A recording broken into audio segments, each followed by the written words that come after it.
Siufung, welcome to this podcast. So to begin with, can you tell us, for example, who you are, some of your background information, for example, because this is a project about marginality and resilience during COVID-19. So for example, what makes you a marginal figure or anything else, for example, your age or even your interests, basically anything. So I'm Siufung. I identified as gender fluid. Right now I'm doing advocacy on basically gender fluidity and transgender rights. So I'm also a professional female bodybuilder.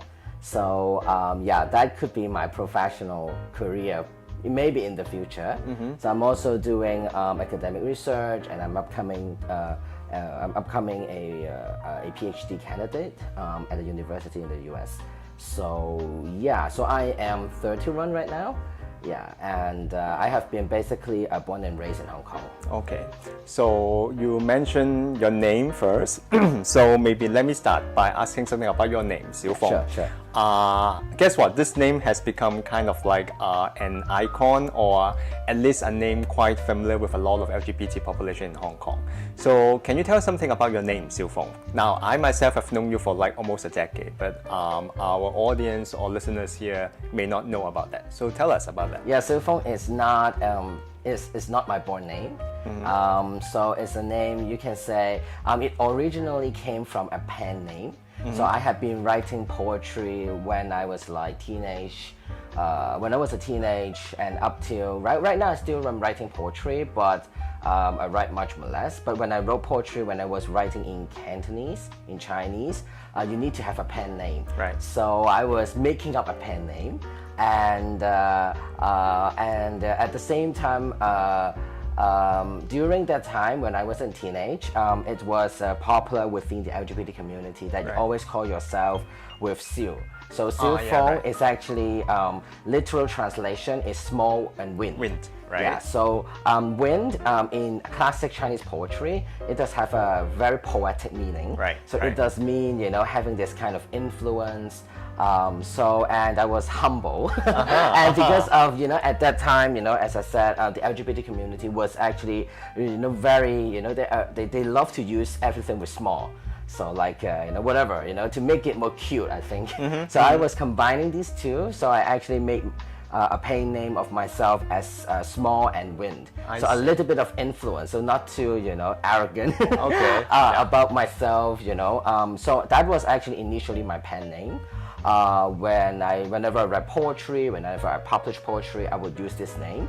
And then eventually, I didn't remember exactly the reason why, mm-hmm. but eventually I thought, this name looks pretty good. And people start to call me, because my last name is Law, mm-hmm. so people start to call me Law Siufung, right? So, and I thought, it sounds pretty good. So I just keep using that. So when I started doing advocacy, I started to call myself Siufung. So my name, I've been changing my name for quite a few times. Right. And I think this name is, and always people ask, do you have an English name, right? So I think Siufung is actually my English name. And I also love, retaining the kind of Cantonese-ness, right? In my own, in my name. So that's why I insist of having no, English name, but using a literal translation of my Cantonese name into English. Okay. So that was where my name comes from. Yeah. Good, interesting, because actually one of the reasons why I am asking this is I'm sure a lot of people listening to this podcast might not belong to the Hong Kong population. So because this podcast supposedly will go to hopefully all over the world. So wow, good. Yeah, I also always encounter this. Whenever I meet foreigners or people who do not understand Cantonese, there are always funny things happen. Right. So for example, they can never pronounce my name correctly. Yeah. I know some Siufung. Yeah, Siufung, right? Yeah. I think Siufung is kind of common, right? Yeah. So Siufung is actually from an English, a woman a classic singer, right? So so people did. I did preface, especially those who don't understand Cantonese. Right. So they can't understand the kind of the difference between Siufung and Siufung, right? Yeah. So they will use Siufung, right? Yeah. It happens sometimes. Yeah. And sometimes people just assert that it was Siufung was two names. It's Siu is my English name, is my name, and then Feng is my last name. So they would call me Siu. So they would call me Siu sometimes. I see. And eventually I kind of accept that. Okay. Because I think sometimes it's difficult for people to remember two vowels. Right. So it's actually better to just, to let them call whatever they feel comfortable with. Okay. And as long as I can recognize them, it's fine. Okay. So I think that's interesting, like, Yeah, it especially is. in the, and I always encounter people who would ask me, what is your English name, right? And I said, this is my English name, and then I don't know how to pronounce it. Okay. Right? So I mean, in the process, you also make them, ask people to actually try to learn, some of the Cantonese sounds, right? So I think that is also something good. Okay. All right, now, so going back to another characteristics of your character, which is when you introduce yourself, you call yourself a gender fluid. Can you elaborate on that? So gender fluid is a kind of gender identity. So it's about how you feel about yourself, right? And it is not something that, it doesn't really need to, you don't really need to change your body or whatever. So it's a gender identity that we do not want to conform into the binary system of female and male. Right. So for example, I do see myself as neither completely woman nor completely man. Right. So some people might see themselves in a more androgynous, more ambiguous way, and some would say, I identified as gender fluid and see myself as both a man and a woman. So for me, it's neither man nor woman. So, and sometimes I would also use that, I mean, I also feel like, sometimes I'm in that in-betweenness, right? And I always believe that everyone has this, had this quality of both being masculine and feminine. Right. So, sometimes I would say, in a very radical way of thinking, every one of us are gender fluid, right? It's more like, we kind of choose, to become a cultural man or cultural woman. Right. So that's kind of my, more as my, my philosophy. But, so being in gender fluid, and that does not necessarily need to have a specific kind of gender expression. Right. So unlike, it's a huge debate. So are we transgender, right? So these are something, we are still discussing and arguing that in our community today. And we had this argument since I started to do advocacy on gender fluid. And we are still arguing today about whether gender fluid should be considered as a gender identity, under this transgender umbrella. Right. So if we understand transgender in a very broad way, right, it's an umbrella term that actually includes, a very broad idea of transgender is anyone who do not feel aligned with their, assigned sex at birth. Right. So basically, it's very broad, right? So, and I do understand transgender as an umbrella term, especially coming from this with an academic background. Right. So I do see it as an umbrella term.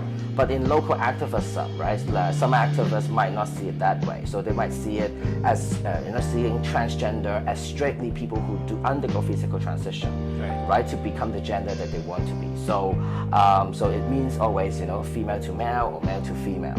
So it's changing right now though, but there is still this kind of very instilled kind of idea of what transgender is and is not within our community. So I would say, for me, I would say gender fluid is a little bit different from very traditional binary kind of transgender, in which we have a very diverse way of expressing our gender. So as I said, some people might identify more in a more androgynous or ambiguous way of gender. So meaning that, they might not see themselves, meaning they might dress up in a more androgynous way. And some might, and their gender expression might not change, right? And some might change according to maybe how they feel. For me, my gender expression does change according to different circumstances. So for example, when I have to compete as a woman on stage, then I will be happily wearing a bikini, doing my hair, my makeup, or I'm upcoming doing a few more. One more actually, but I have been doing one last week on a photography shooting, and then I have to wear my wig, put on my makeup, wearing heels, bikini on and then photo shooting on the street. So I'm happy with that kind of more feminine gender expression. Right. If I am in that particular circumstance, right? So, but at the in a more socialized way, normal day, typical day like this, so you can see my gender expression is more inclined to be more masculine. Because of various reasons. One of it is very practical.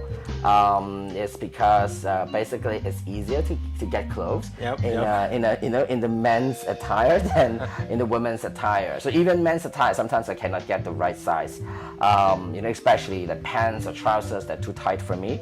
But in any case, the women clothes, especially women clothes in Asia, is designed really, for really slim women. Yeah. Right. So it's not. I mean, that goes back to the body image, and we can only talk about that for 2 hours. But then that, again, that is, that makes me really hard to dress up more femininely in public, in socialization. So that's why I feel like it's more comfortable being more masculine looking, whenever I am, in a usual social setting. Right.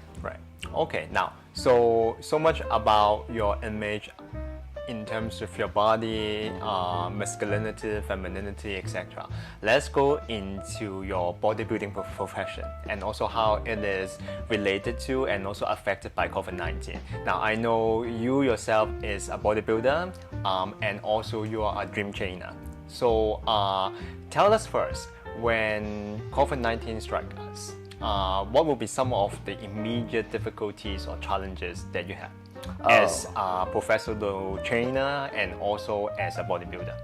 Of course, it hits me a lot, right? So let me first talk about, as a bodybuilder myself, right? So especially as a professional bodybuilder, you just don't go to the gym for casual, right? So really you go to the gym for training. But in Hong Kong, we all know that spaces are limited. It's really hard to build up a garage gym like what we see in the West. So we have really limited spaces. There are very limited spaces that we can go for our workout. Not all the gyms are built for bodybuilders. Most gyms are built for functional training, not really heavyweight, hardcore weight training. And for me, I'm a machine lover, so I love doing gym. I love working out with machines. I love trying out, experimenting with different machines. So for me, when COVID came, right, it really hits me a lot because I have to go back to very, very traditional kind of, using all the dumbbells, barbells, right? So I actually spent quite a lot of money to build my home gym. Okay. So I actually try my best to get the weights, to get barbells, to get some dumbbells, so I can, or even resistance band. I remember at the very beginning of COVID, you can hardly get a resistant band. Yeah, I know that. People are fighting for that. I remember that. Yeah. And nowhere can you buy one. You have to wait. I have to wait for almost 2 months. And then I have to buy from everywhere. So I actually buy expensive stuff from eBay. Yeah, all the online, right? And all different online platforms. So just try your very best to get something. When I remember when the first wave of COVID. And I remember, because I used to train at least 5 times a week at the gym. So, the first wave of COVID hit me the most, especially because I had to stop training. I never really stopped training. Even when I travel, I do train, maybe less seriously, but I always train. So my record was not training for maybe a week entirely, since I do bodybuilding. So I had to stop training for almost a month when COVID came. Right. So it was maybe more than a month because you have to wait for the dumbbells. You have and to all the gyms were closed down. Then you back the dumbbells and the gyms are closed. You have nowhere to work out suddenly. And our spaces are so limited. I have to negotiate with my flatmate with spaces, right? So I have to find things that are actually, more, portable in a sense, smaller in size, so that it won't be, occupying too much space in an already small apartment. So those are really hard, right? As a professional bodybuilder, right. And I think it doesn't only happen to me. right? I'm lucky. I'm lucky in a sense that I was not preparing for a contest. So some of my friends were originally at the beginning stage of their preparation of a contest. That actually didn't happen, right, at all on the first year of COVID. So they were actually, starting to train hard. They've been doing cardios. Maybe they have been prepping for a month or so, and it was a harsh, preparation always for contest prep. Right. And then they have to stop studying, and then they don't know even when will their next contest, right? So for them emotionally, it would be also very chaotic.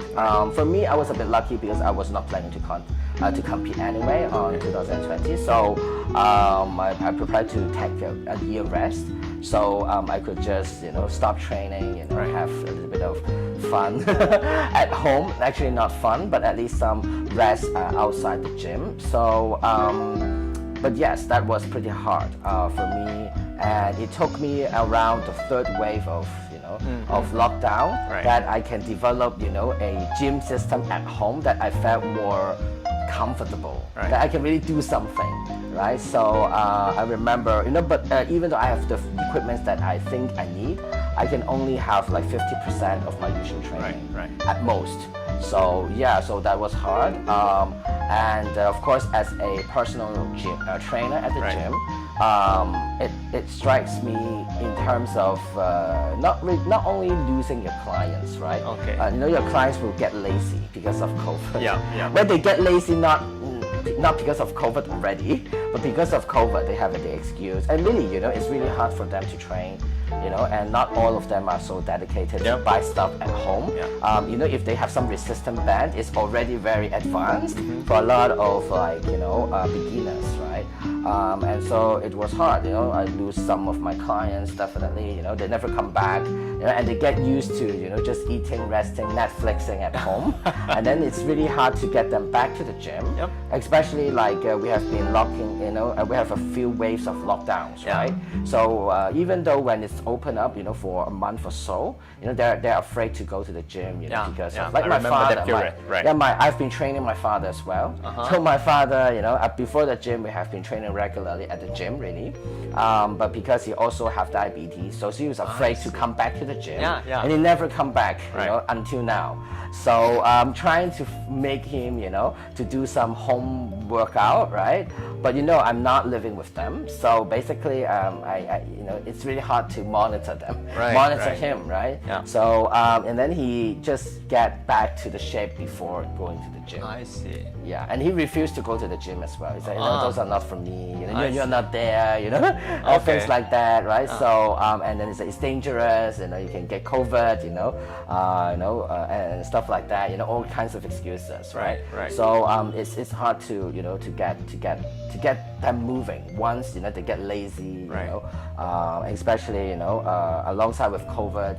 Some people lose their job. Some people not lose their motivation, and they might not be able to come back to the gym as well. So in terms of that, in terms of the number of clients you do really see, financially, right? It would actually, cause a really, I'm lucky. I'm not doing that as my career, so it's just my hobby, most likely. So I'm not too care about the financial income for my gym training part. But I know some of my friends who are, they're just they're not only freelancing trainers, but they're full-time trainers, right? And not all of them own their own gym, so sometimes they have to go to different big gyms, commercial gyms, and then they have maybe they sign up for some that kind of and then because of the close down of the gyms, right? So basically you have no income. So I have friends who have no income for I don't know, half a year or more than that. Right. So and eventually some of my friends open their own gym because I heard at least one story like this. It's a lot of stories. I have like at least 5 to 10 friends opening their gyms in these 2 years. So also because of the rent, right? The rent is lower, and it's actually easier and cheaper to get machines right now. And with a small space, you don't actually need a lot of equipment. And I have at least 5 to 10 friends. Upcoming open gym or has opened a gym. Just because of COVID. So I think that's another story. And I think it's also something good because you have more people being more, they can just pick their own stuff that they like. They have their own space to train, people to train their clients or train themselves. So I think that is also some kind of a good phenomenon out of COVID. But I can also see a lot of people who are not, maybe even if you have to open a gym, you have to have money, right? So not all of them are financially equipped enough, right, to open a gym, to buy all these expensive equipments, to pay the rent. So some of them just lose their job, right? And some gyms close down as well, right? So they also lose their job permanently. So I think that could be a pretty big damage, right, to some of the trainers in Hong Kong. But at least I can tell there's at least a silver lining that some people are trying to cope with the negative side of COVID by, for example, opening the gym. Now, it's really interesting that the way you narrate it is quite positive, I have to say, which really echoes to your character being very positive. But I really have to ask, is there a kind of a moment that you felt really distressed, you felt there's a sense of a loss of hope, and that you are too overwhelmed that you didn't really know what to do? Of course, I think everyone underwent that kind of period, especially for me at the beginning of COVID, where I had to stop. I was forced to stop training. My body seems like I had forced to move around, and actually, you just stay at home literally, right? Because I was also teaching at the university, so basically everything is online. I mean even now, right? Most of them are online. So actually, you're stuck at home at a really and it's in a small apartment, and then all this stress will be coming up, not only because of whether you have a job in the future, but it's also because of the inability, right, to do things that you have always been doing. So you have to change your lifestyle, altogether because of COVID. And not to say, at the beginning of COVID, we were all very stressful about getting masks, getting enough, not detergent. What is it? Detergent. The sanitizers. The sanitizers, right? And all these things, right? Even tissue paper. I was so struggled that I have to ask my dad at home to buy me some tissue paper. So I was bringing two rolls of tissue paper from Jordan back to Taiwan in the MTR, and I was afraid people would just chase after me with the toilet paper. So it was all stressful times. There were stressful times that I felt not completely losing hope, but I would feel depressed. I would feel like I can do nothing about it, right? I'm not sure what we can do and how long will that last, right? I'm also afraid of getting really contracting COVID, unknowingly, and of course you would also be very highly sensitive to people, and then you start to avoid a lot of physical contact, right, with people that we used to have much more when we're socializing with in events, at parties or whatever, right? So in the gym, not to mention I don't miss talking to people at the gym, right? Exchanging knowledge, just gossiping sometimes, all these things, right? So I could be really depressed, for a while for me. So how about your advocacy work during COVID? How was it affect, and what kind of mechanism or ways of coping that you tried to adapt? I remember in 2020, right? Basically, usually, June is the Pride Month, right? So I do a lot of gender advocacy on, gender fluidity and transgender rights. So I remember in 2020, in June, there was nothing.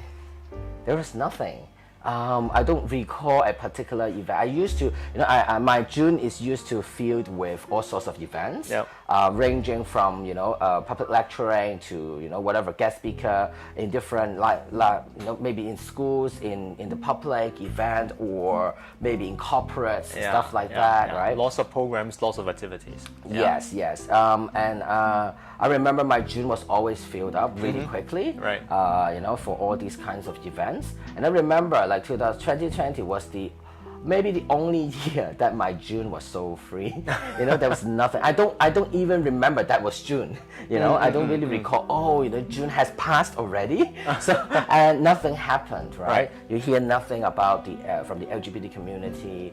I actually did not recall any event at all. So that was, that invited me. The advocacy work, definitely, right, was hindered because of the COVID, right? And everyone was not, it's also because of what's happening, right, in Hong Kong in general, that people kind of lose that, I won't say interest, but people simply are focusing on other stuff, right, about Hong Kong, rather than, particularly on LGBT issues. So I felt like, everyone's attention was kind of distracted, right? So people were not so interested in talking about LGBT rights and stuff like that in June, right, in 2020. So, at that time I felt like, oh, so it's so fragile, right? So, if there are not big corporates, if there's no such big events, or, if there's no Pride Month, so to say, right? Simply people are not particularly interested, right? In talking about issues about that as well. So, that also constitutes some of my depression, right? Especially at the beginning. So, and not to say that I'm very used to doing, a lot of public sharing, public events, meeting people, talking to people, maybe sometimes inspiring people, and all this all cut, right, because of COVID. Eventually we start to do something more online. Online, yep. But then online, there's also a limitation, right?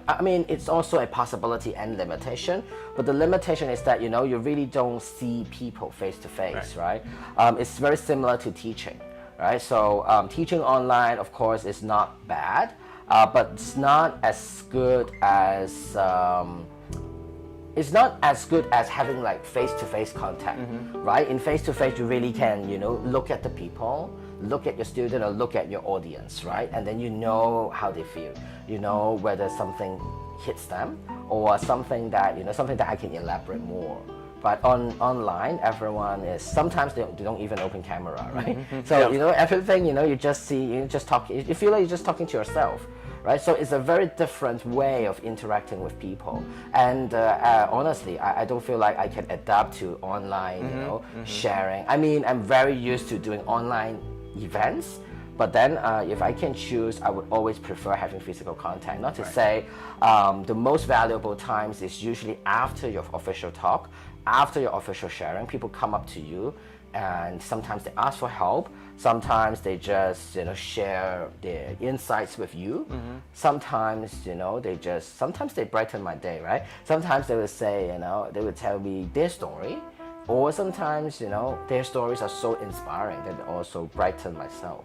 And all these, right, you cannot have it. If you're doing a webinar online, it's just strictly 1 hour talking, and then there's not even Q&A section, right? You don't even know who are talking, in a particular setting, and then it's highly controlled, which is, I think, is also good in a way, because it also, make it anonymous, so people who are afraid to be shown, to be visible, they can also join all these events to know more.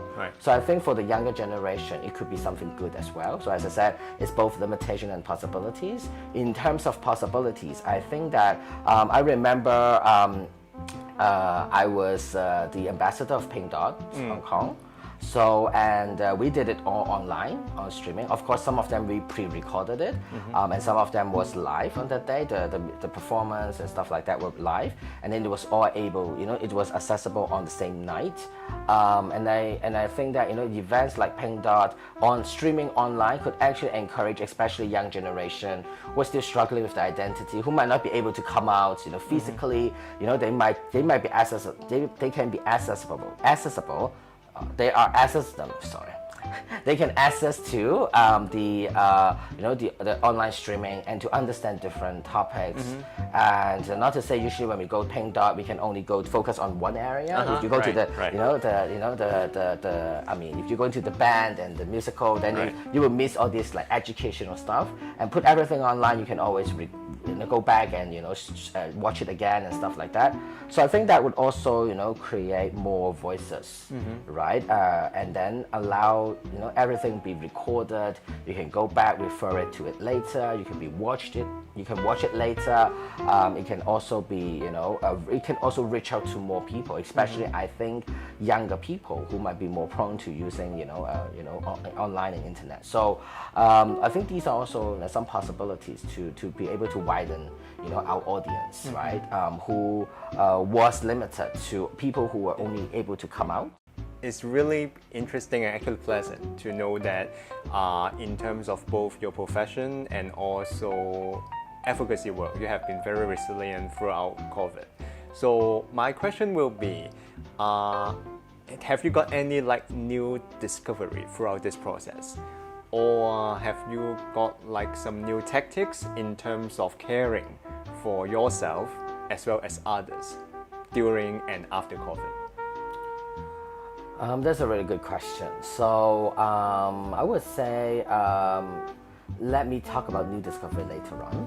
But the new techniques that I really learned is definitely all this online stuff, right? Right. So one of the things, so as I said earlier, so because of COVID, in terms of personal training, it actually it's really hard for you to actually conduct one-to-one, physical personal training.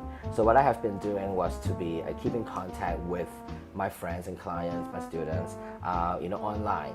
So we'll be conducting online. We are trying different kinds of stuff, online training, really online by opening our Zoom, Right. and then we just, I just, demonstrate some, maybe at home workout, and then I make private at home videos for those who would want to know how to, improve with very limited equipment. So I think those are really, new techniques I learned, right? How to cope with, the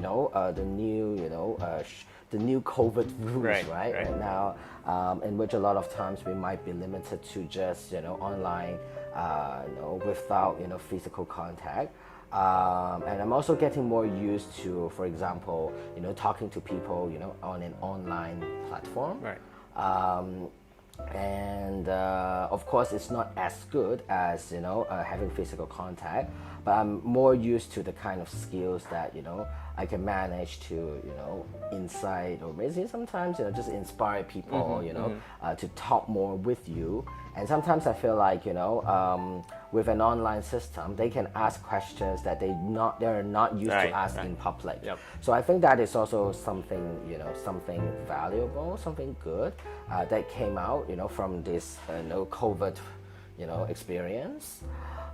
In terms of new discovery, I think it's on a more personal base, right? It's not in a personal level. I had to see, for example, in terms of my bodybuilding, I'm very used to forcing myself to work out, sometimes overtrain a little bit. Right. So I think COVID actually allows me to rediscover my body in a very different way. In a sense that I can actually relax a little bit, and you don't need to keep your 6 abs 24/7. So sometimes it could be a bit loosened, sometimes you have to relax yourself so that you can actually grow, right, in terms of muscles. So I used to be training very hard, and also teaching people training really hard, eating only my meals, and being very straight with my daily routines. And because of that, I actually lose a lot of I lose a lot of socialization during the process. So I don't really socialize with people a lot. I mainly socialize at the gym, but not outside the gym. Right, so COVID actually allows me, first of all, to rediscover my body, that I can actually relax it a little bit, and then it could still grow.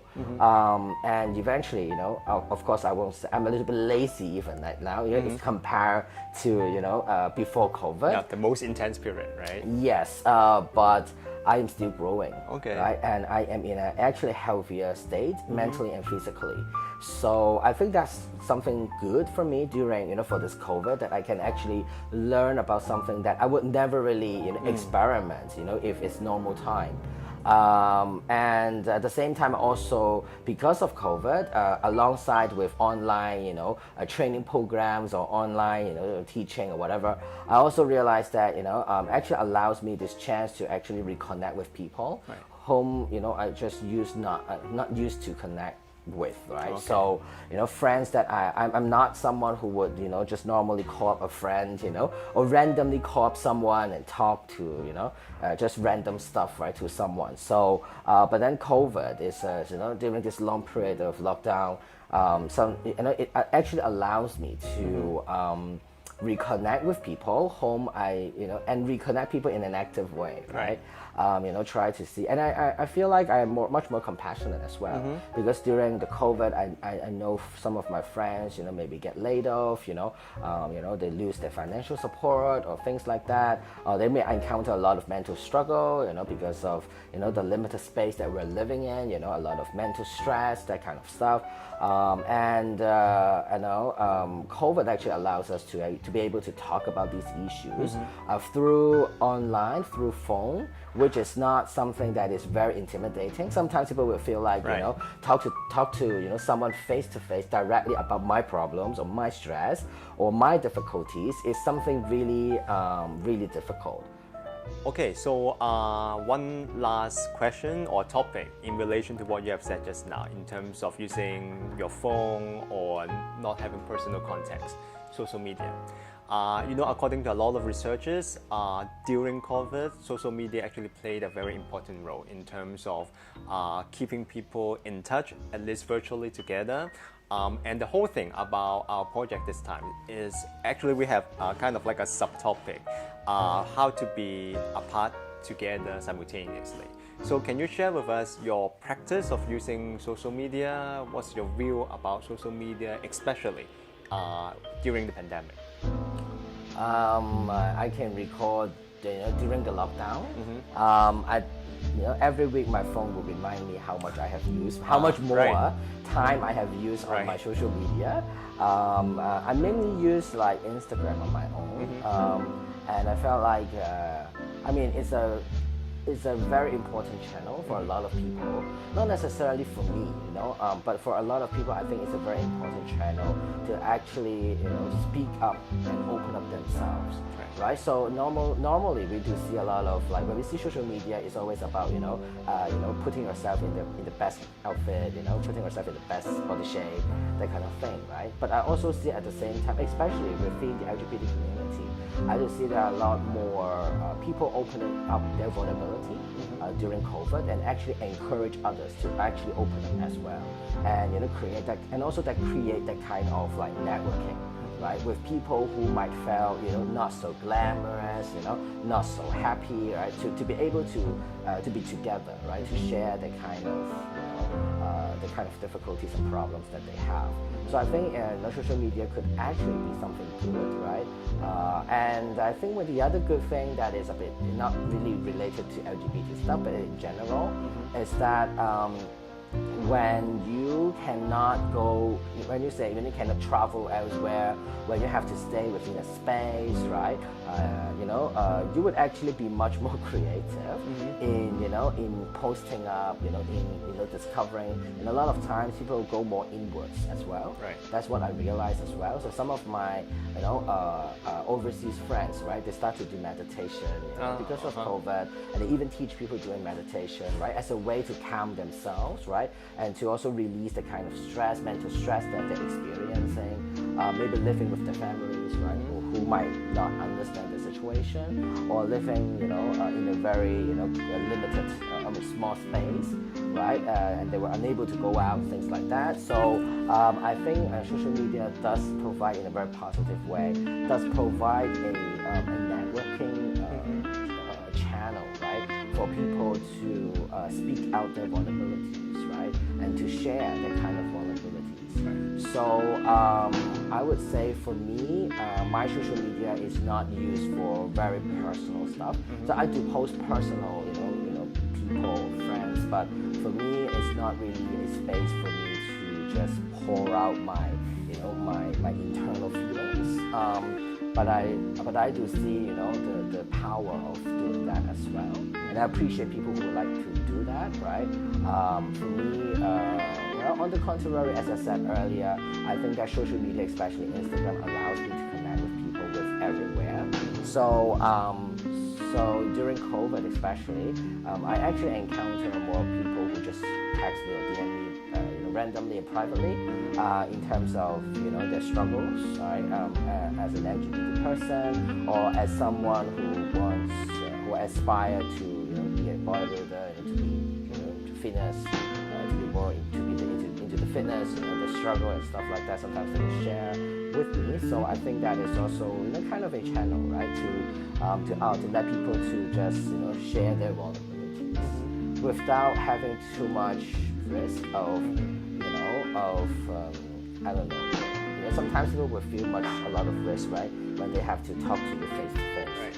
I also think that I always think that social media gave us this opportunity to be able to tell people things that we are not used to tell people, right, tell you about.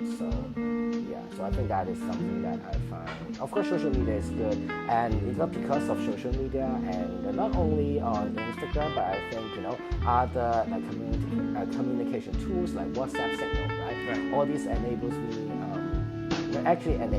Because of that, it enables me to be conducting again my own training workshop for transgender people. Right. So that's what I've been doing recently. So now with the COVID being better, so we actually restart the training workshop exclusively just for transgender or non-binary people. So mainly at the beginning we just use like WhatsApp, right, and social media to group some people who might be interested in that, and then we start doing physical. So I think physical training. So I think social media also enables us really to connect, right, and then the connection could also extend beyond just online, and then we'll go offline, and then we can do I've been conducting weekly training workshops for my trans folks, training them and teaching them, skills of being at the gym, and to provide a inclusive space, safe space for them to work out at least for a pleasant evening a week. So I think that's all. Impressive. On a closing note, now during the pandemic, most people are kind of like immobile, unable to fly. But then you actually are going to choose the other way around. You are actually going to leave Hong Kong to the US to pursue your PhD. So can you tell us, as a final note, your future plans, maybe not only in relation to academia, but other things as well, in terms of, for example, bodybuilding and also your advocacy work? So I think one or two. So actually, at the beginning of COVID, I did make a promise to myself, right? That promise was that, and it's also something that I really want to do, because I felt like back to around 2 years ago, I felt like now that Hong Kong has more younger voices in terms of LGBT advocacy, right. And there are actually more people who identified as openly and proudly identified as gender fluid. So I felt like my job is over here, kind of. As a pioneer, as something that opens up and start the conversation of gender fluidity. So I felt like maybe around 2 years ago, I felt like my job is kind of done here. So and my next stage was to I always want to bring things more global. So as an Asian, Asian, whether it's an Asian athlete or as an Asian advocate, I would like to be able to bring our voices, right, to more in a more global sense. So I felt like, in Hong Kong, I've started up something meaningful, and then there are people who will continue what I have been doing. So I think, I think I'm all good here. And the younger kids, they're actually much more energetic. They have much more better ideas, when connecting with people and when organizing activities and stuff like that. They're much more creative than we do. We are like, OC fish, right? So we're doing boring stuff for them. So I think, and they're able to mobilize really young generation who will come out, and talk about themselves, being themselves. So, so I think, for me, I'm looking for something more global. So that's also one of the reasons that I'm envisioning myself to able to bring more Asian voices, right, to, let's say, America or to basically to everywhere, different parts in the world. So recently I have been doing a project with I'll say it's more like a global project, right? So we're also working on women's rights and especially women's menstrual rights. So or menstruators' menstrual rights to be general. So I had to do a campaign, on the menstrual rights for all people.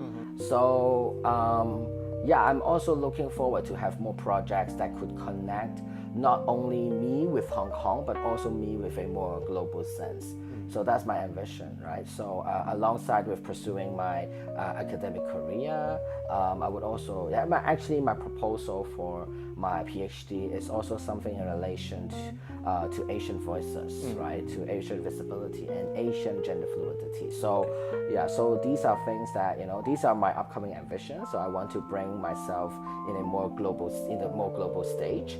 And I think my story is unique enough to make some voices.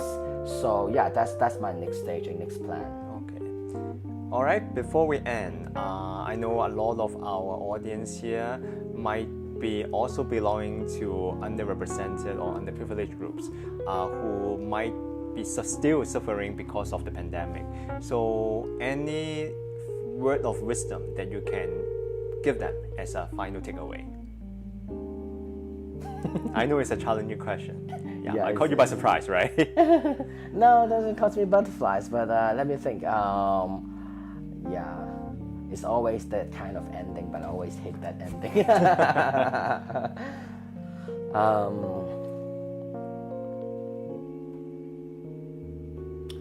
That's always, my always first motto of myself is really to be who you are, right? To be yourself, to be who you are, no matter what kind of circumstances, what kind of outside circumstances you are experiencing, right? So even, for COVID, so a lot, of course, we do suffer a lot of different types of struggle because of COVID, or more intensifying, right? Different kinds of struggles during COVID.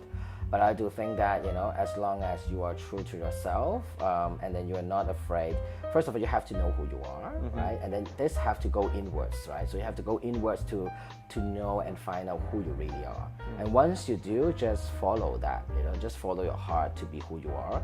And eventually, all these outside circumstances that you may think it was a limitation would become a possibilities.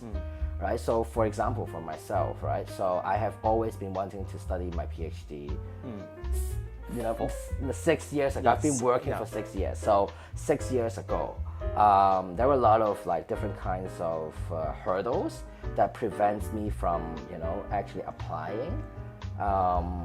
And I never thought of I would be applying on this year, and it's of course of all the other circumstances that allows me to do that and do that successfully. But I also, at the same time, I also would never imagine that I have been, with these 6 years, I was actually able to create something and contribute something to the LGBT community in a way that, people would take stuff that I've done as something useful for their own advocacy. So I think I've never thought of promoting gender fluidity. It was actually around 6 years ago. was actually a very, raw idea. So I said, I just said, maybe I should try this. I never know how it would lead, but then eventually it leads to something good. So I always think that, following your heart, at that time, following things that you think is right, eventually they will create all kinds of circumstances that actually benefit you more. If I can choose again, I would also choose the same. I would choose not to have a PhD. Right now, if I do a PhD right after my master's degree like 6 years ago, I'm now a professor, I guess. But but with that time gap, I actually learned something much more. And not to say I won't be able to pursue, my professional career in bodybuilding if I had not had this 6 years. So, you always, as long as you follow your heart, right, you would always find the path that belongs to you. So, but I mean, most people, they're so afraid they know what they want, but they're just afraid of, breaking maybe some boundaries that they have, maybe some, expectations, right, of others that they felt like they have to, get along with, right? So, and then eventually they just choose to give up being themselves, right? But if you are able to find back who you are and just be who you are, no matter what circumstances, and just forget all those, difficulties and stuff like that. Just, trust your dreams, so you will always be able to achieve that. Thank you, Siufung, for all the insights and inspiration. Thank you so much for having me here as well. Yeah. Why don't we say goodbye to everyone? Yeah. Yep. Thank you Take so care. much. Thank Bye you. bye. Bye-bye.